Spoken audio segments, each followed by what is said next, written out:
Now, I'll explain one small problem.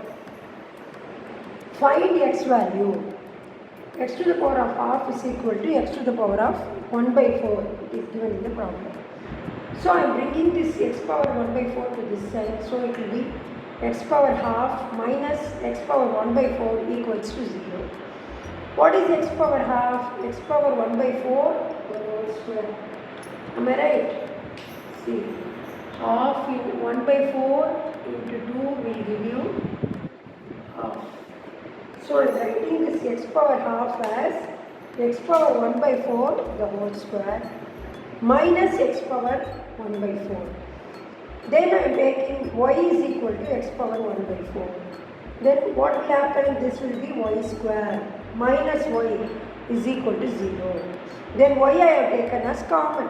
So y, here y I have taken as common, no, y will be there. So y, here y I have taken as common, so 1. Y within bracket y minus 1 is equal to 0. Then what will happen? Y is equal to 0 or y minus 1 is equal to 0.